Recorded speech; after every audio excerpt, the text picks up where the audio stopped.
இப்ப சோசியல் மீடியால ஏகப்பட்ட சம்பவங்கள் போயிட்டு இருக்கு. ஒரு பக்கம் நம்ம பிரியங்காக்கு கல்யாணம், இன்னொரு பக்கம் நம்ம ஜனனி ஐயருக்கு கல்யாணம், இன்னொரு பக்கம் திரும்பி பார்த்தா இது உண்மையோ பொய்யோ தெரியல. டிராகன் படத்துல அனுப்பமான்னு ஒருத்தங்க நடிச்சாங்க தெரியுமா, அவங்களும் நம்ம சியான் விக்ரமின் மகன் துருவ் விக்ரமும் உமா கொடுத்துக்கிறாங்க.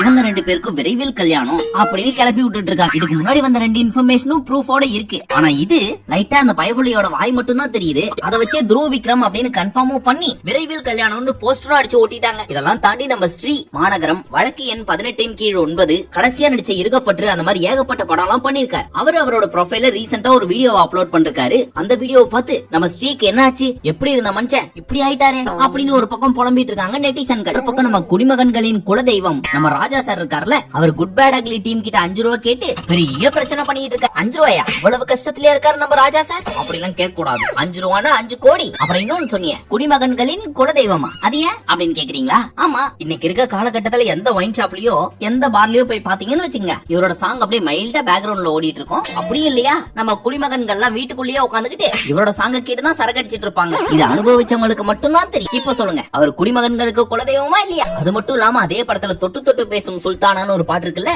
அந்த பாட்டை வேற மாதிரி ட்ரெண்ட் பண்ணி விட்டுட்டு இருக்காங்க.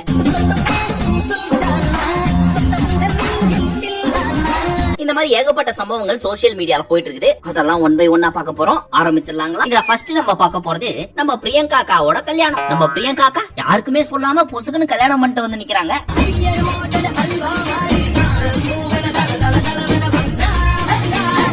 எப்ப லவ் ஆச்சுன்னு தெரியல, எப்ப நிச்சயதார்த்தம் ஆச்சுன்னு தெரியல, பொசுக்குன்னு கல்யாணம் முடிச்சுட்டு வந்து நின்னா நாங்கெல்லாம் ஷாக் ஆவோமா இல்ல? அந்த பொண்ணுக்கு ஏதோ ஒரு பையனை பிடிச்சிருக்குது, லவ் பண்ணி கல்யாணம் பண்ணிக்கிச்சு, அதெல்லாம் விட்டு சொல்லிட்டு தான் கல்யாணம் பண்ணுமா? இதுனா கதையா இருக்குதே அப்படின்னு நீங்க கேட்கலாம். ஆனா மீடியா அதெல்லாம் பார்த்துட்டு சும்மா இருக்காதுல்ல. இப்ப மீடியால என்ன சொல்லிட்டு இருக்காங்கன்னா, யார் இந்த திடீர் காதலன், இவருக்கும் பிரியங்காக்கும் என்ன சம்பந்தம், இந்த வெள்ள முடி வைத்தவரின் பின்னணி என்ன தெரியுமா, அப்படி இப்படின்னு சோசியல் மீடியாவோட ட்ரெண்டிங்க இதான் போயிட்டு இருக்குது. இப்ப தெரியாம கேக்குறேன், அவர் யாரா வேணா இருந்துட்டு போட்டோம், அவங்க ரெண்டு பேருக்கும் பிடிச்சிருக்குதா, கல்யாணம் பண்ணிட்டு ஜாலியா ரெண்டு போட்டோம், இல்ல ஏதாவது பண்ணிட்டு போட்டோம், அதெல்லாம் நமக்கு எதுக்கு? இது மட்டும் இல்லாம இன்னொரு சண்டை என்ன தெரியுமா போயிட்டு இருக்குது, மீடியால இவங்களுக்கு 2வது திருமணம் அப்படின்னு போட்டாங்களாம்.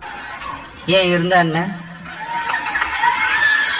அதுக்கு நம்ம கமெண்ட் செக்ஷன்ல மக்கள் எப்படி தெரியுமா அடிச்சுக்கிறாங்க, தப்பு, எல்லாமே தப்பு, இது 2வது கல்யாணம்லாம் கிடையாது, 3வது கல்யாணம், இது கூட தெரியல மீடியா உனக்கு அப்படின்னு வீடியோ போட்டவங்கள போட்டு வருத்த எடுத்துட்டு இருக்காங்க. ஆனா ஒரு முக்கியமான விஷயம் நான் உங்களுக்கு சொல்லட்டுமா, இந்த மேட்டர்லாம் ஏற்கனவே எனக்கு தெரியும், இதெல்லாம் பழைய நியூஸ். எத்தனையோ தடவை இவங்க ரெண்டு பேரும் நான் ஏர்போர்ட்ல பாத்திருக்கேன், அவ்வளவு ஏன் என்னோட அபார்ட்மெண்ட் பக்கத்திலே பாத்துருக்கேன் சொன்னா, அந்த மாதிரி கண்டு காணாம ரெண்டு போக வேண்டியதா, நடிக்காத நீ, உனக்கு சொல்றதுக்கு பயம், அதனாலதான் நீ சொல்லல அப்படின்னு ஒரு சிலர் கேட்கலாம். எனக்கு என்ன பயம், நம்ம பாக்குற விஷயத்த அப்படியே இங்க வந்து சொல்றோம்னு வச்சுங்க, நாளைக்கு அவங்களுக்கு என்ன வேணா ஆகலாம், சேரலாம், பிரியலாம், இல்ல சேர்ந்து அப்புறம் பிரியலாம், இல்ல பிரிந்து அப்புறம் சேரலாம், இல்ல கடைசி வரைக்கும் சேர்ந்தே வாழலாம், என்ன வேணா நடக்கும். எதுவும் கன்ஃபார்ம் ஆகாம சொல்லி நாளைக்கு எசக்க பசக்க ஏதாவது ஆயிடுச்சுன்னு வச்சுங்க, நீங்க வந்து நாக்க புடுங்குற மாதிரி எனக்கு கேள்வி கேட்க மாட்டீங்க, என்னடா குஷ்டு வளர்றியா அப்படின்னு. அதனாலதான் சீக்கிரட்டா வச்சிருந்தேன். இப்ப அவங்களே அவங்களோட இன்ஸ்டாகிராம்ல போட்டாங்க, நாங்க ரெண்டு பேரும் கல்யாணம் கட்டிக்கிட்டோம், இவர் தான் என் கணவர் அப்படின்னு. கழுத்துல மஞ்சள் கயிறு வேற தொங்குது, இதுக்கப்புறம் சொல்றதுக்கு என்ன? அதனாலதான் கொஞ்சம் லேட்டா பின்னணி என்ன முன்னணி என்னன்றதெல்லாம் நமக்கு தெரியாது. பட் எங்கிருந்தாலும் வாழ்கன்னு ஒரு வாழ்த்துக்களை மட்டும் சொல்லிப்போம். ஆனா இந்த காலகட்டத்துல எங்கிருந்தாலும் வாழ்கன்னு சொன்னா மட்டும் பத்தாது, எங்க இருந்தாலும் கடைசி காலம் வரைக்கும் ஒன்னா வாழ்க அப்படின்னு தான் சொல்லணும். ஏன்னா பிரம்மாண்டமா கல்யாணம் பண்ற ஏகப்பட்ட பீஸுங்க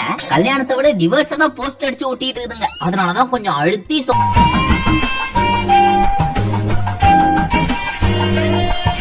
இப்ப இவங்க கல்யாணம் முந்தானேத்து முடிஞ்சு போச்சு. அதுல பாத்தீங்கன்னா நம்ம பிரியங்கா தாலி கட்டுறப்ப கண்ணீர் மழுக்க, அந்த தாலிய கழுத்துல ஏத்துக்க சுத்தி இருக்கவங்க எல்லாம் ஓப்போட, எல்லாம் முடிஞ்சதுக்கு அப்புறம் பாட்டு போட்டு டான்ஸ் ஆட ஒரே கண்கொள்ளா காட்சியா இருந்துச்சு.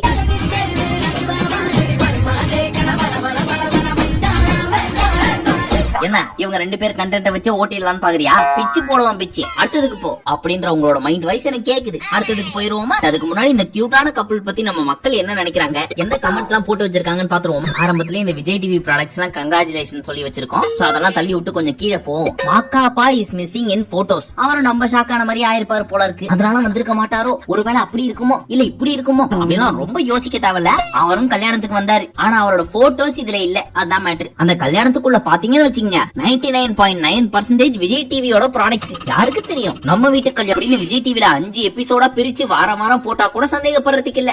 விஜய் டிவியை கூட இந்த கல்யாணத்தை நடத்தி வச்சிருக்கலாம். டிஆர்பிக்காக எந்த லெவலுக்கு வேணா இறங்குவாங்க நம்ம ஆளுங்க. Happy 60th wedding ஆனிவர்சரியா? யோ முடிவே பண்ணிட்டீங்களா? நரைச்ச முடிய பார்த்து அவருக்கு 42 வயசு தான் ஆகுது, சீக்கிரமே முடி நரைச்சிருச்சு போல இருக்கு. அந்த முடிய பார்த்து 60ஆம் கல்யாணம் முடிவே பண்ணிட்டீங்களா நீங்க? ஃபர்ஸ்ட் பெல்லோஸ் பானி so much power for money. இத எங்கயோ கேட்ட மாதிரி இருக்கே.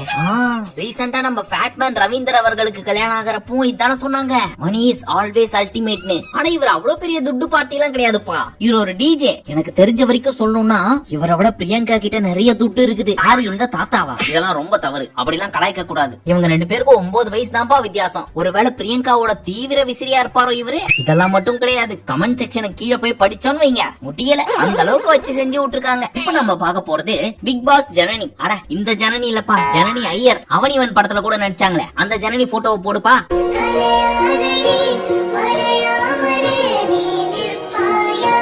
இந்த அம்மா தான். இவங்களுக்கு ரீசெண்டா என்கேஜ்மெண்ட்டோ கல்யாணமோ ஆயிடுச்சு போல இருக்கு. இல்ல கல்யாணம் எல்லாம் முடியல, நிச்சயதார்த்தம் மட்டும் தான் முடிஞ்சிருக்குது. அவங்களோட வருங்கால கணவர் யார் தெரியுமா? ஏரோப்ளேன் ஓட்டுறவர். Dress ஐடி கார்டு எல்லாம் வச்சு பாக்குறப்போ லைட்டா பைலட் மாதிரி தான் இருக்காரு. இவரோட பேரு சாய் ரோஷன் ஷாம் அப்படின்னு போட்டிருக்காரு. இவங்க எத்தனை வருஷமா லவ் பண்ணாங்கன்னு தெரியல, இப்பதான் என்கேஜ்மெண்டே ஆயிருக்கு. ஆனாலுக்கு டெசிஷன் கரெக்டா தான் எடுக்கிறாங்க. நம்ம தான் கொஞ்சம் அவசரப்பட்டு எடுத்துட்டோம் போல இருக்கு. பாருங்க, நம்ம ஜனனிக்கு 38 வயசு, இப்பதான் என்கேஜ்மெண்டே ஆயிருக்குது. இதுக்கெல்லாம் ஜஸ்ட் 35 தான் ஆகுது. அவசரப்பட்டு 6 வருஷத்துக்கு முன்னாடியே கல்யாணம் பண்ணி 2 குழந்தைங்க வேற இருக்குது. அத படிக்க வைக்கிறது, ஸ்கூல் செலவுன்னு இதுலயே போயிடுது. அவங்க பாருங்க, ஆண்டு அனுபவிச்சுட்டு எல்லாம் முடிஞ்சதுக்கு அப்புறம் பொறுமையா கல்யாணம் பண்றாங்க. இது செய்து இனி வரும் சந்ததிகள்லாம் எங்கள மாதிரி அவசரப்பட்டு கல்யாணம் பண்ணி குழந்தை குட்டி எல்லாம் பெத்துக்காம இவங்கள மாதிரி பொறுமையா எல்லாம் முடிச்சதுக்கு அப்புறம் லாஸ்டா கல்யாணம் பண்ணி பொறுமையா குழந்தைய பெத்துக்குங்க. லைஃப் ரொம்ப நல்லா இருக்கும். அனுபவப்பட்டவன் சொல்றேன், பார்த்து பொழைச்சுங்க. சரி, அடுத்த கப்பல பாத்துருவோமா? பிரேமம்ல ஆரம்பிச்சு டார்லிங் வரைக்கும் ஓட்டிட்டு இருக்கிற நம்ம அனுபமா பரமேஸ்வரன். அந்த பக்கம் கிஸ் குடுக்கிறவரோட வாய் மட்டும் தான் தெரியுது. வாய் கூட இல்ல, அவரோட தாவாங்கோட்டை மட்டும் தான் தெரியுது. அதை வச்சு ஒரு மீடியா பையப்பிள்ளைங்க முடிவே பண்ணிடுச்சு,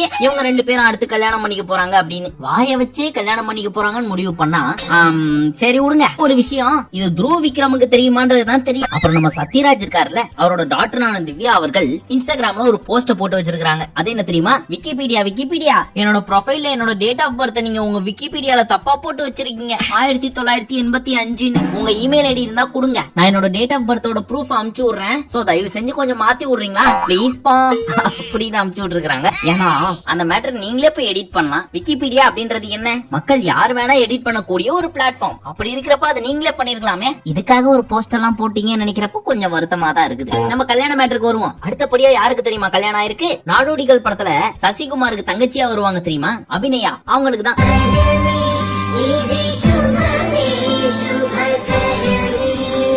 சும்மா ஜாலியா இவங்களும் சிங்கிளாவே சுத்திட்டு இருந்திருப்பாங்க. அவங்கள கூட்டின்னு போய் விஷாலோட கூத்து விட்டு, என்ன விஷாலும் அபிநயாவும் காதலர்களா, விரைவில் திருமணமா, ஆச்சரியத்தில் தமிழ் மக்கள் போட்டு விட்டீங்க. இத பார்த்தா அந்த பொண்ணு லவ் பண்ண பையனுக்கு காண்டாவுமா ஆவாதா? இல்லமா, இதுக்கு மேல வேலைக்கு ஆகாது, வா கல்யாணம் பண்ணிப்போம் அப்படின்னு பொசுக்கு நிச்சயதார்த்தம் பண்ணி பொசுக்குன்னு கல்யாணமும் பண்ணிட்டாங்க. நீங்களே எங்க இருந்தாலும் வாழ்க. அண்ட் உண்மையாவே நீங்க 2 பேரும் மேட் ஃபார் ஈச் அதர். இது வரைக்கும் வந்ததுலயே ரொம்ப அழகான கப்பல் நீங்க தான். வாழ்க வளமுடன். அடுத்தபடியா மாநகரம், வழக்கு எண் 18 கீழ் 9, ஓனாயும் மாட்டுக்குட்டியும், வில்லம்பு, கடைசியா இருகப்பற்று. இந்த மாதிரி அற்புதமான படத்துல எல்லாம் நடிச்ச ஸ்ரீ. அவருக்கு திடீர்னு என்ன ஆச்சு, ஏன் இப்படி ஆயிட்டாரு அப்படின்ற கேள்விதான் இப்போ சோசியல் மீடியால பயங்கர ட்ரெண்டிங்கா போயிட்டு இருக்குது. அப்படியே ஒரு 7-8 வருஷத்துக்கு முன்னாடி போனோம்னு வச்சுங்களேன். ஒரு பிக் பாஸ் வீட்டுக்குள்ள வந்த உடனே ஜஸ்ட் 1 or 2 வீக்ஸ்லயே நான் வீட்டுக்கு போனோம், எனக்கு ஒரு மாதிரி இருக்கு, ஏதோ பண்ணுது அப்படின்னு சொல்றதை கேட்டு பிக் பாஸ் டீமே வீட்டுக்கு அனுப்பிச்சு விட்டாங்க. அந்த 1 வீக்குமே எப்படி தெரியுமா இருந்தாரு? யார் கூடயும் பேசாம, எந்த டாஸ்க்கும் பர்ஃபார்ம் பண்ணாம தனியாவே இருப்பாரு. இப்போ திடீர்னு இந்த மாதிரி ஒரு போஸ்ட் வருது, அதுல பயங்கரமா பாட்டு பாடுறாரு, கொஞ்சம் அப்நார்மலா நடந்துக்கிறாரு. இதெல்லாம் வச்சு பாக்குறப்போ அவருக்கு ஏதாவது பிரச்சனை இருக்கோ அப்படின்ற கேள்வி எல்லாருக்குமே இருக்கு. ஆனா இவரோட போஸ்ட் அப்படியே சர்றன்னு கீழே தள்ளி பார்த்தா நிறைய பேர் இவரை ஏமாத்திருக்காங்க அப்படின்னு சொல்றாரு. அதாவது பண பாக்கி கொடுக்கல அப்படின்னு சொல்லி. பட் அதுல எது உண்மை பொய் அப்படின்றதெல்லாம் தெரியல. பட் நல்லா இருந்த ஒரு மனுஷன் இப்படி இருக்கிறத பாக்குறப்ப எல்லாருக்குமே ஒரு வருத்தம் இருக்கும் இல்லையா? அந்த வருத்தம் பெரும்பாலான மக்களுக்குள்ள இருக்கு. அது மட்டும் இல்லாம ஒரு வீடியோ ஷர்ட் இல்லாம போட்டிருப்பாரு, அதுல பார்த்தா பயங்கரமா மெலிஞ்சு போய் பரிதாபப்படுற அளவுக்கு இருக்காரு. இத பார்த்து மக்கள் ரொம்ப வருத்தப்பட்டு இருக்காங்க. ஒரு 2 நாளா சோசியல் மீடியால நீதான் தலைவா இப்படி பரவிட்டு இருக்க, ஏன் தலைவா இப்படி 18+ மாதிரி வீடியோ போட்டு இருக்கிற? உன்னை ஹீரோவா பாத்துட்டு இப்படி உடல்நிலை சரியில்லாம ஜீரோவா பாக்க வச்சிட்டிய தலைவா. வில்லம்பு படத்துல எல்லாம் அந்த நேரத்தை தான் கடிச்சுதான் துப்புற, இந்த தரையெல்லாம் பூக்குதடி அந்த பாட்டுல நீதான் தலைவா ஹீரோ. உனக்கு என்ன தலைவா ஆச்சு? ஏன் தலைவா இப்படி வீடியோ போடுற? பிக் பாஸ்ல விட நீ வில்லம்பு படத்துல, அது நம்ம கோயம்புத்தூர்ல எடுத்து நீதான் தலைவா வேற லெவலு. ஹீரோவா பாத்துட்டு உனக்கு ஜீரோவா என்னால பாக்க முடியல தலைவா. உனக்கு என்னதான் தலைவா ஆச்சு? எல்லாம் பாக்குறப்ப நம்ம விவேக் சார் சொன்னதுதான் ஞாபகத்துக்கு வருது. இருக்கிற வரைக்கும் எவனும் தண்ணி கூட கொடுக்க மாட்டான், ஆனா செத்தா பால் ஊத்துற உலகண்டா இது அப்படின்ற மாதிரி இப்ப இவரோட பெருமையை நம்ம எல்லாம் பேசிட்டு இருக்கிறோம். பட் இவர் எந்த ஸ்டேட்ல இப்ப இருந்தாலும் சீக்கிரமே குணமடைஞ்சு பழைய மாதிரி நல்ல படங்கள்லாம் பண்ணணும் அப்படின்னு வேண்டிப்போம்.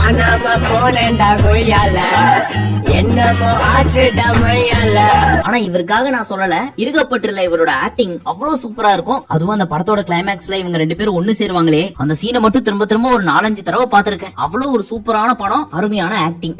மிஸ் பண்ணிடணும். ரொம்ப பயந்துட்டேன்.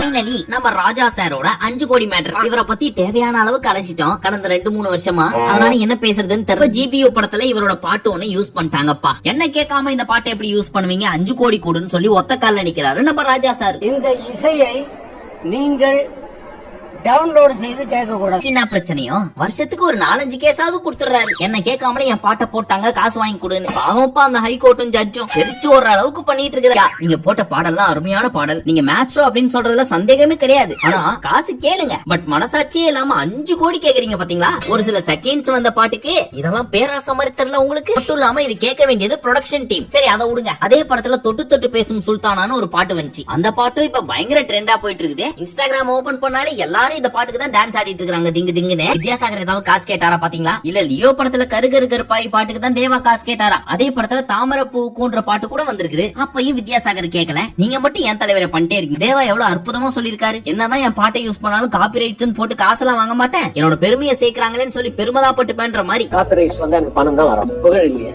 காப்பிரைட்ஸ்ல பணம் வரும். அந்த கருகரு கருத்தாய் வந்து பெருமைப்பட்டுக்க வேண்டியதானே?